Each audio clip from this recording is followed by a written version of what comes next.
Je m'appelle Mila. J'ai 26 ans et je vis dans une petite ville calme. Je travaille dans une entreprise de design où j'aide à créer de nouvelles choses pour des entreprises. J'aime mon travail, il me passionne et me tient toujours occupée. Pendant 2 ans, ma vie était liée à Lionel. C'était mon petit ami et je l'aimais profondément. Nous avons partagé beaucoup de moments heureux. Nous allions au cinéma, nous préparions des dîners ensemble et nous pouvions parler pendant des heures. Je croyais sincèrement qu'il était l'homme qu'il me fallait. Je lui faisais confiance de tout mon cœur et j'étais convaincue que notre avenir se construirait ensemble. Puis, il y a 6 mois, tout a changé. C'était une soirée ordinaire dans son appartement. Lionel a laissé son téléphone sur la table en allant dans la cuisine. Un message est apparu sur l'écran. Il venait d'une fille dont le nom ne me disait rien.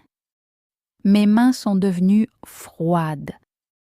J'ai pris le téléphone et j'ai vu de nombreux messages. Ils n'étaient pas innocents. C'étaient des messages d'amour et de secret. Lionel parlait avec une autre fille. Il lui disait qu'elle lui plaisait et organisait une rencontre avec elle. Mon cœur s'est mis à battre très vite. Un sentiment terrible m'a envahi.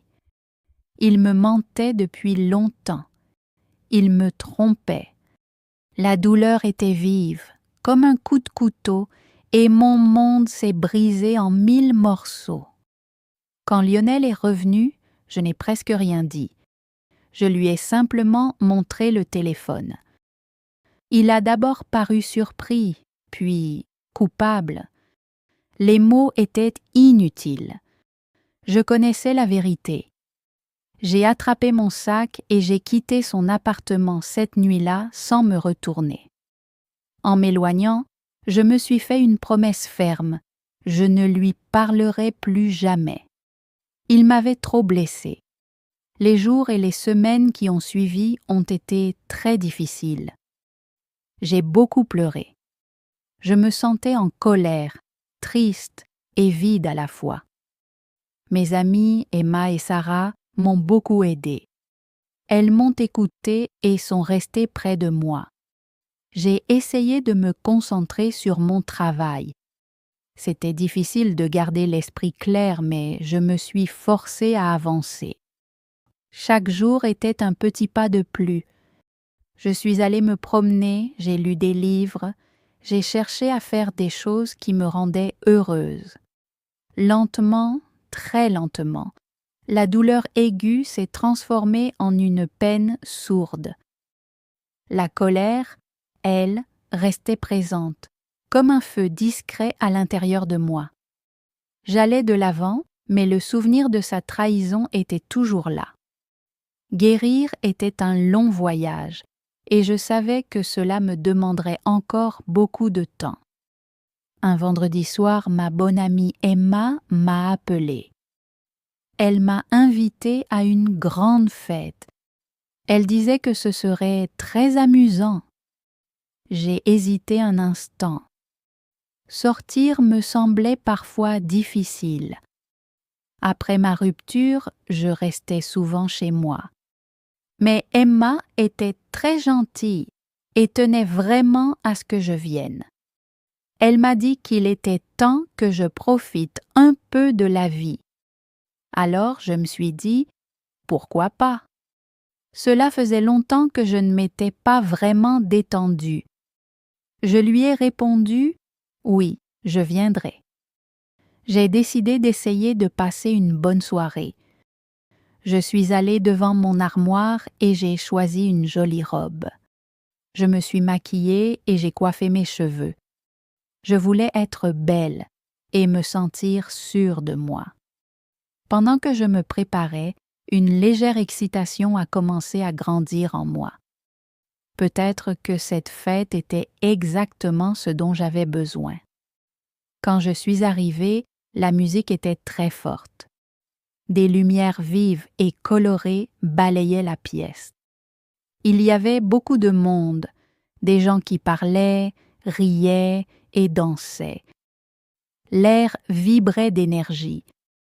C'était un contraste total avec mes soirées calmes à la maison. J'ai pris une profonde inspiration et je me suis avancée dans la foule. J'ai retrouvé Emma et nous nous sommes serrés dans les bras.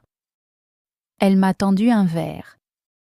La boisson était douce et fraîche.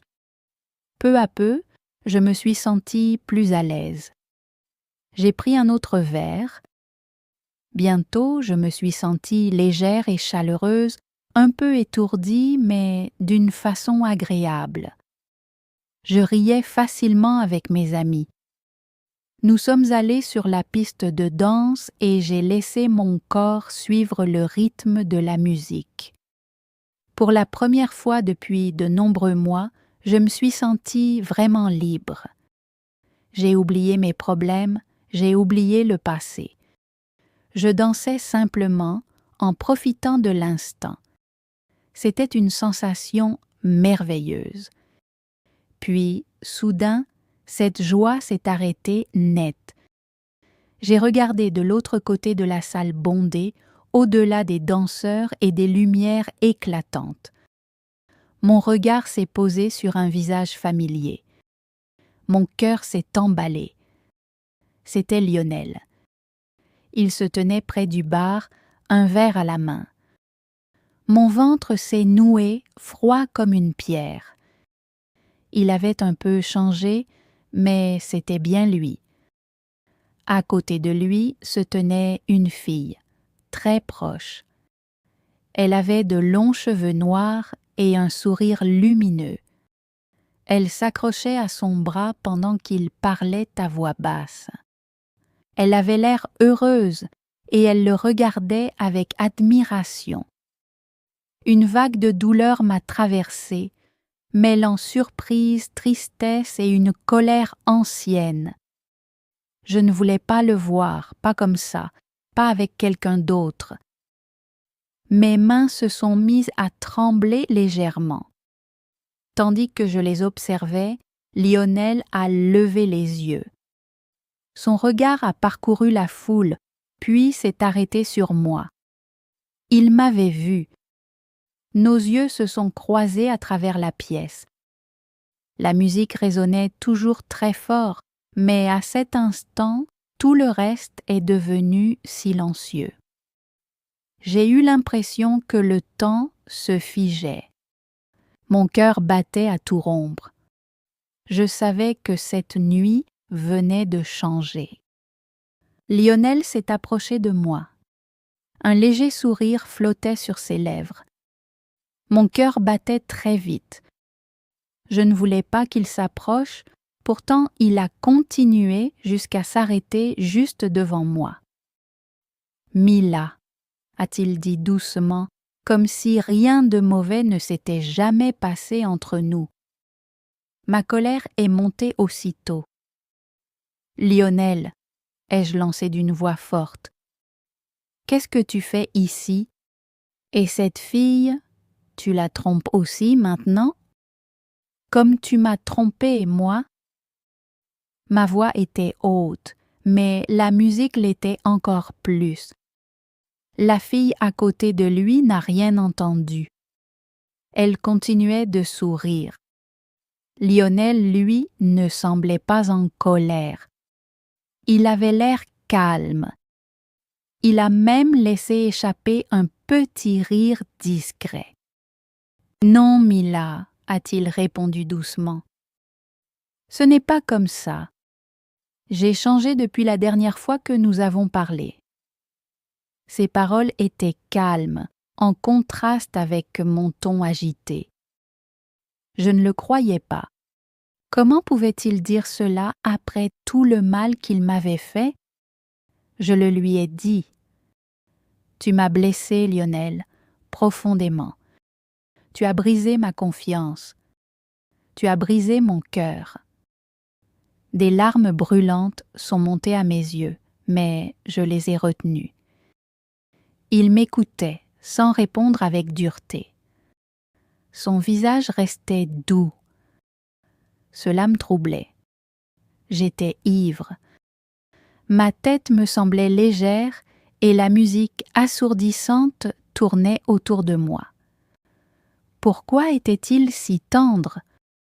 Pourquoi ne se disputait-il pas avec moi? Je voulais m'éloigner. Je me suis tournée pour traverser la foule, mais il m'a suivi.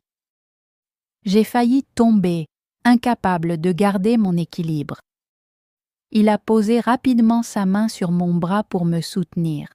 « Fais attention, Mila », a-t-il murmuré. Il a trouvé un coin tranquille pour que nous nous asseyions, puis il est revenu avec un verre d'eau fraîche qu'il m'a tendu. Il me regardait avec des yeux pleins de douceur. Il semblait attentionné, presque tendre. Ce n'était pas le Lionel qui m'avait trompé. C'était quelqu'un d'autre. Ou peut-être était-ce seulement l'effet de l'alcool. Mon esprit était confus, mon jugement affaibli.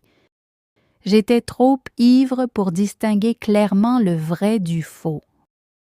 Ses paroles douces et ses gestes bienveillants me réconfortaient, même si mon cœur, lui, se souvenait encore de la douleur. Tout ce qui a suivi est devenu flou. Mes souvenirs de mon départ de la fête sont confus. La musique résonnait encore dans mes oreilles et ma tête était légère à cause de l'alcool. Je me souviens de l'air frais de la nuit sur mon visage. Lionel marchait juste à côté de moi. Il parlait doucement, avec une voix tendre. Je me rappelle m'être assise sur un muret. Le froid me faisait du bien sans pour autant me rendre plus lucide. Lionel a posé sa veste sur mes épaules. C'était un geste attentionné. Il a prononcé des mots que j'avais presque envie d'entendre. Il a dit que j'étais importante pour lui, qu'il m'avait beaucoup manqué. Il m'a assuré qu'il regrettait sincèrement le passé. Mes pensées étaient en désordre. J'étais toujours blessée et en colère à cause de sa trahison, mais j'étais aussi très ivre et incapable de maîtriser mes émotions. Mon esprit me disait de refuser, de partir, mais mon cœur était faible. Il voulait croire à ses paroles rassurantes. Je ne réfléchissais plus clairement. Je ne sentais que la douceur de sa voix et la chaleur de sa veste. Cette nuit-là, j'ai commis une grave erreur. Je suis partie avec Lionel. Nous ne sommes pas rentrés chacun de notre côté. Nous sommes allés dans son appartement et nous avons passé la nuit ensemble. Je savais que c'était un mauvais choix, mais j'étais trop fatiguée, trop ivre et trop émotive pour m'arrêter. Le lendemain matin, le soleil inondait la pièce de lumière. Je me suis réveillée dans son lit, dans son appartement. Ma tête me faisait terriblement mal. Pendant quelques secondes, je ne savais plus où j'étais. Puis, tout m'est revenu d'un coup. Une vague de regret m'a submergée. Mon cœur était lourd de tristesse et de colère contre moi-même. Qu'est-ce que j'avais fait? Une honte profonde m'a envahie. Lionel est entré dans la chambre avec un petit déjeuner, des tartines et du café. Il a posé le plateau sur la table de chevet et m'a regardé avec douceur. « Mila », a-t-il dit à voix basse. J'ai changé. Je veux arranger les choses. Je te promets que je ne te ferai plus jamais de mal. Je l'ai regardé. Ses paroles semblaient sincères, mais mon esprit se souvenait du passé. J'avais envie de crier pour lui dire combien il m'avait blessée, de lui dire que je ne le croyais pas. Pourtant, une petite part de moi souhaitait que ces mots soient en vrai. Je suis restée silencieuse, prisonnière d'un mélange confus de colère, de regret et d'un mince espoir dangereux. Après cette nuit-là, Lionel a commencé à m'appeler. Il m'appelait sans cesse. J'essayais de l'ignorer. Je ne voulais pas lui parler, mais il ne s'arrêtait pas. Il m'a envoyé de longs messages. Dans ces messages, il disait qu'il était profondément désolé pour tout ce qu'il avait fait. Il écrivait qu'il regrettait sincèrement ses actes et promettait de me prouver qu'il était devenu un homme meilleur. Il affirmait avoir changé et appris de ses erreurs. Lentement, après plusieurs jours, j'ai commencé à répondre à ses messages. Puis nous nous sommes retrouvés autour d'un café. Nous avons parlé pendant longtemps. Il semblait calme, différent. Il m'écoutait attentivement sans discuter. Il répétait seulement qu'il voulait réparer les choses entre nous. Mes amies me disaient de ne pas l'écouter. Elles étaient convaincues qu'il me ferait souffrir encore une fois, qu'il était resté le même. Mais moi, j'étais perdue. J'avais envie de le croire. Contre l'avis de mes amis, j'ai décidé de lui donner une dernière chance. Nous avons recommencé à nous voir. C'était comme un nouveau départ. Pendant les premières semaines, tout paraissait agréable. Il faisait beaucoup d'efforts pour être un bon petit ami. Chaque matin, il m'envoyait un message. Il passait parfois à mon travail simplement pour me saluer. Il m'a même préparé plusieurs dîners dans son appartement. Il était attentionné et gentil. Il semblait se souvenir des petits détails que j'aimais. Il me montrait plus d'affection qu'avant. Je me répétais que, peut-être, cette fois-ci, il avait vraiment changé. Je voulais y croire de tout mon cœur. J'essayais d'oublier le passé, d'effacer la douleur qu'il m'avait causée. Je voulais penser que c'était réellement un nouveau commencement pour nous. J'espérais un avenir heureux à ses côtés. Un léger espoir grandissait en moi, mais au fond de moi, une petite voix murmurait sans cesse « Sois prudente ». J'essayais de ne pas l'écouter, pourtant elle était toujours là.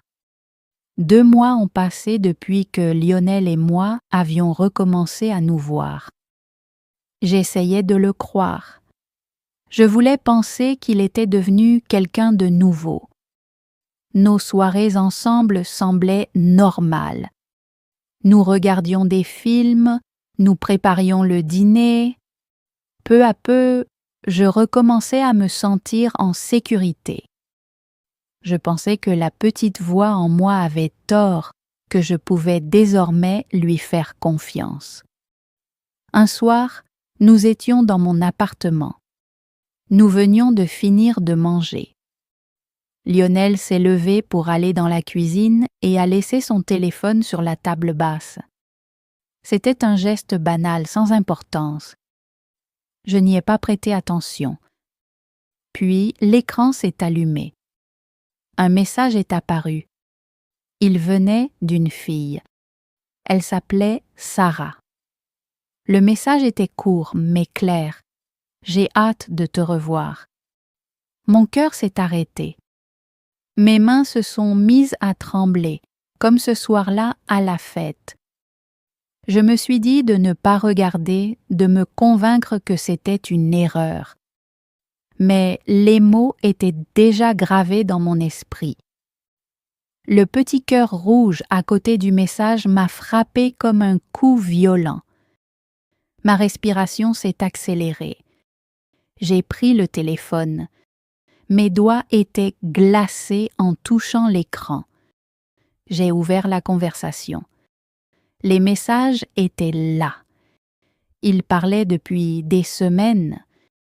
Il lui disait qu'elle était belle, qu'elle lui manquait. Il faisait des projets avec elle. Tout était écrit noir sur blanc. Chaque mot était une lame tranchante qui me coupait profondément. Il lui racontait les mêmes mensonges. La sensation dans ma poitrine était insupportable, un mélange de tristesse, de colère et d'une déception immense. À ce moment-là, Lionel est revenu dans le salon avec un verre d'eau à la main. Il m'a vu tenir son téléphone. Ses yeux se sont agrandis. Il avait compris que j'avais tout vu.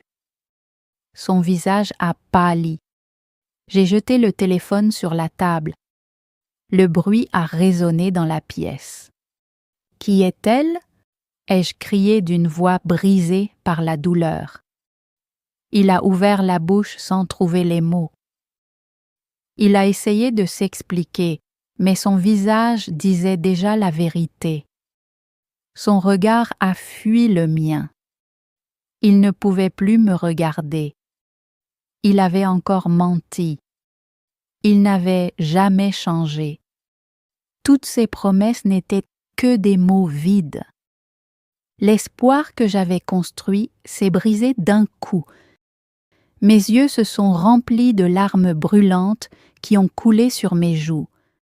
Ma poitrine était en feu, traversée par la colère et une tristesse lourde et profonde.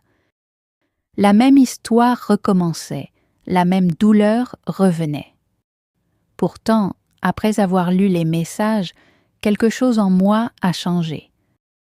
Les larmes sont venues, mais elles ne sont pas restées longtemps. Ma tristesse s'est rapidement transformée en une sensation forte et limpide. J'étais fatiguée de souffrir. Je ne voulais plus être la fille fragile d'autrefois. Je refusais de laisser Lionel me briser le cœur une seconde fois. Je savais que je devais terminer cette histoire autrement. J'ai pensé à mes réactions habituelles, pleurer, crier, demander pourquoi, mais rien de tout cela ne l'avait jamais fait changer. Cela ne faisait que me laisser plus vide encore. Cette fois-ci, je voulais lui montrer que ses mensonges n'avaient plus aucun pouvoir sur moi. Je voulais partir la tête haute, selon mes propres règles. J'ai élaboré un plan silencieux mais déterminé. Je ne crierai pas, je ne supplierai pas. J'attendrai le bon moment. Quelques jours plus tard, Lionel m'a appelé. Il m'a invité à dîner avec ses amis comme si rien de grave ne s'était passé. Il pensait sans doute que j'étais toujours triste et silencieuse. J'ai accepté.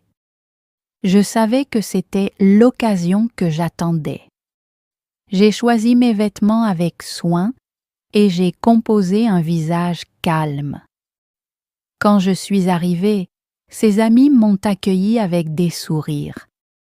Lionel m'a présentée en faisant semblant que tout allait bien. Nous nous sommes assis pour manger en parlant de choses légères. Je l'observais, lui et ses amis. Mon cœur battait vite, mais mon visage ne laissait rien paraître. Après le dîner, la conversation s'est ralentie. C'était mon moment. J'ai pris une profonde inspiration. Ma voix était claire et stable lorsque je l'ai regardé droit dans les yeux. « Lionel, tu m'as dit que tu avais changé. Tu as promis que tu ne me ferais plus jamais de mal. Mais j'ai vu les messages sur ton téléphone. Tu m'as menti.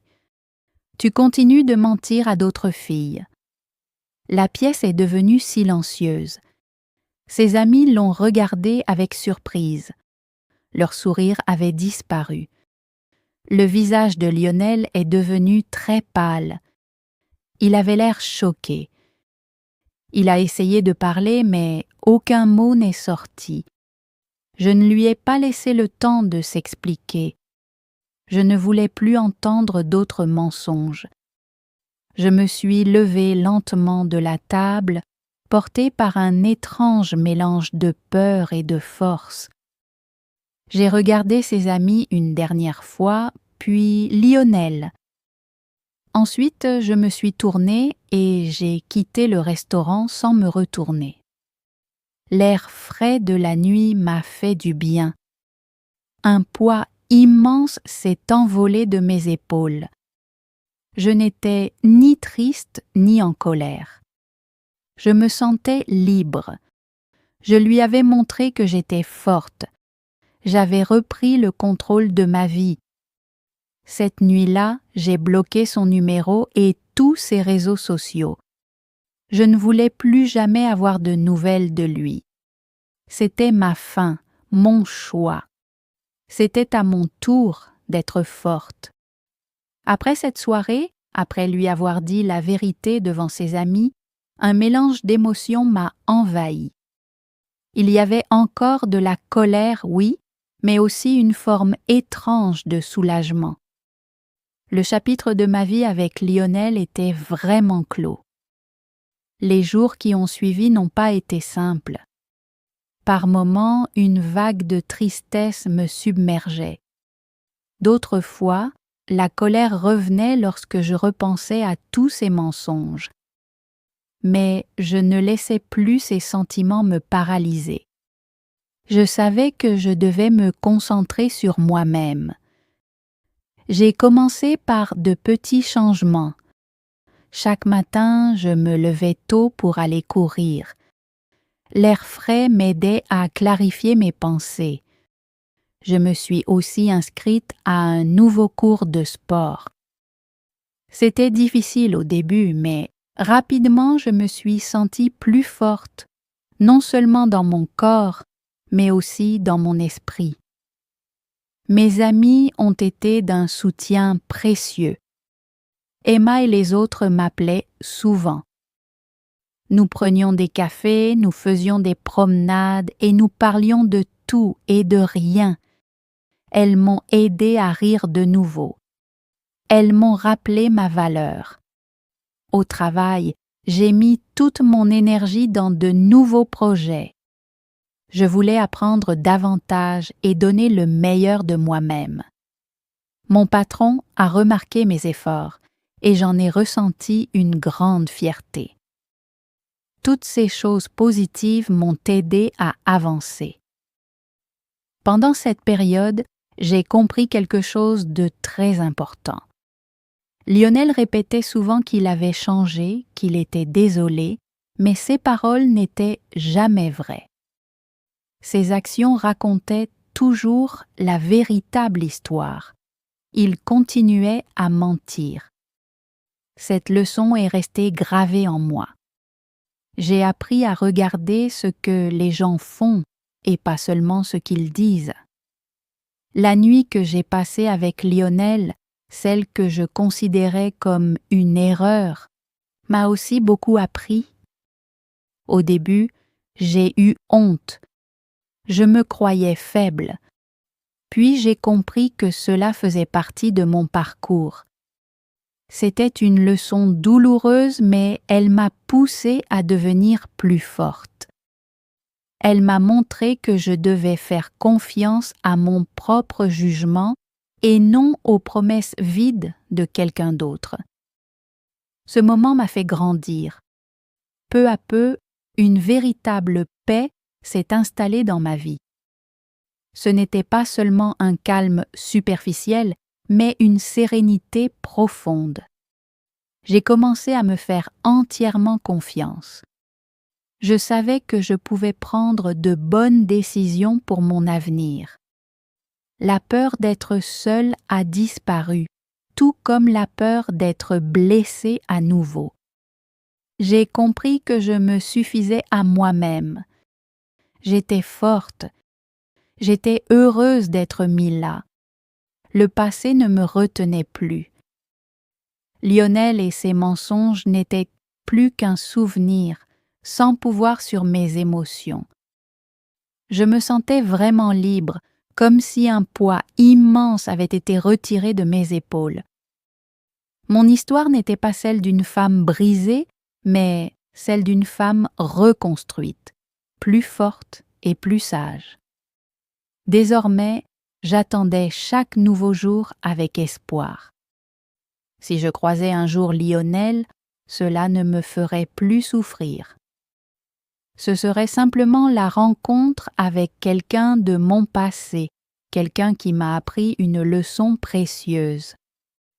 Je passerai devant lui avec un sourire sincère, en sachant que j'avais réellement tourné la page.